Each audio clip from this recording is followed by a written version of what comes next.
শেখ মুজিবুর যদি জন্ম না হইতো তাহলে বাংলাদেশের জন্ম হইতো না। ৭০-এর নির্বাচন না হইলে ৭১ হইতো না। ৭১ না হইলে বাংলাদেশ স্বাধীন হইতো না। যখন ২৭ মার্চের ভাষণ দিছিল শেখ মুজিবুর রহমান, জয় বাংলা জয় বঙ্গবন্ধু, আজ বাংলাদেশ স্বাধীন।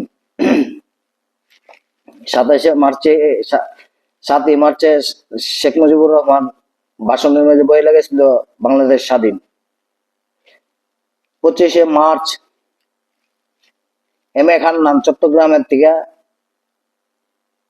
চট্টগ্রাম বেতারকেন্দ্র থেকে স্বাধীনতার ঘোষণা দিছিল ২৫শে মার্চ। ২৬শে মার্চ দিছে জিয়াউর রহমান। চট্টগ্রাম বেতার কেন্দ্রের থেকে যখন ঘোষণা দেয়, ওই ঘোষণা ফেনী পর্যন্ত আসতো, ওইখান থেকে কক্সবাজার পর্যন্ত যাইতো না। তারপরে খুলনা বেতার কেন্দ্র থেকে কে দিছিল ঘোষণা? ঢাকা বেতার কেন্দ্র থেকে কে দিছিল ঘোষণা?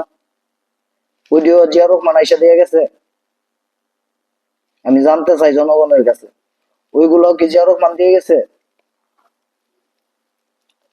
জিয়ার বিএনপি দলটা একটা মিথ্যাচার দল, অন্যের ক্রেডিট নিয়ে চলার দল। যমুনা সেতু যে সময় হয়েছে ৯৬-তে আমলি আসছে, আমলি গাইছে যমুনা সেতু বানাইছে বিএনপি, উদ্বোধন করছে, কইরা সেরা কইছে এটা বিএনপি করা। পাল্টা পাল্টি এটা কে শিখে দিয়ে গেছে? যখন একজন মুক্তিযোদ্ধার নামে ছিল চট্টগ্রাম আন্তর্জাতিক বিমানবন্দর, এম এ খান বিমানবন্দর ছিল, ওই বিমানবন্দরের নাম পাল্টায় রাখছে কি শাহ আমানত শাহ বিমানবন্দর। শিখাইছে কে? বিএনপি। সবকিছু বিএনপি শিখাই দেয়া যা, আমলি গাইসা পরে করলে এটা হয়ে যাবে স্বৈরাচার। আর তোমরা যে শিখাই দিয়ে যাও, তোমরা যে সবকিছু কইরা যাও আগে, তোমরা স্বৈরাচার না। দুর্নীতির মূল কারিগর কেডা? তারেক রহমান। মূল কারিগর দুর্নীতির তারেক। দুর্নীতি আনছে তারেকে বাংলাদেশের ভিতরে।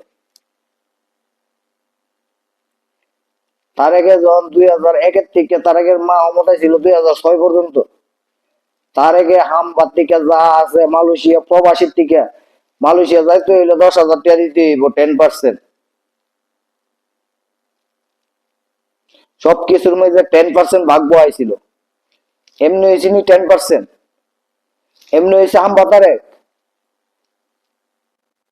সে এগুলো কইরা গেছে। সে হাসিনা স্বৈরাচার হইতো না, সে হাসিনার স্বৈরাচার বানাইছে বিএনপি জামাত। আমি মনে করি না সে হাসিনা স্বৈরাচার। সে হাসিনা জনগণের লেগা এমন কোন কাজ নাই জনগণের ভালোর লেগা না করে দেখেছে। যার ঘর ছিল না, প্রত্যেকটা জায়গা ছিল না, ঘর ছিল না, এর ঘর জায়গা সব করে দিয়ে গেছে, ঘর বানাই দিছে। তোমরা করো, কইরা সেরা কো যে আমরা করছি, শেখ হাসিনা করছে, তোমরা জলে কিনলে গে, এটার লিগে তোমরা এত ইয়া কিনলে গে। স্বৈরাচারে তো অনেক কিছু করে গেছে দেশের জনগণের লিগে, গরিবের লিগে। তোমরা কি মাল ছিস? ২ দিন হয়েছে না আইসো, ওই জনের বদনাম, ওই জনের বদনাম। সংসদের মাঝে বই আসে কাজের কথা কো, বদনাম না কইরা কাজের কথা কো, যে এটা আমরা করবো, এটা আমরা করতাছি, এইটা কো। ওই জনের বদনাম, ওই জনের বদনাম, এই মুখ্যমন্ত্রী এটা করছে, আগের এই মুখ্যমন্ত্রী এটা করছে। সালনায় কুত্তা বাগানা তার নাম।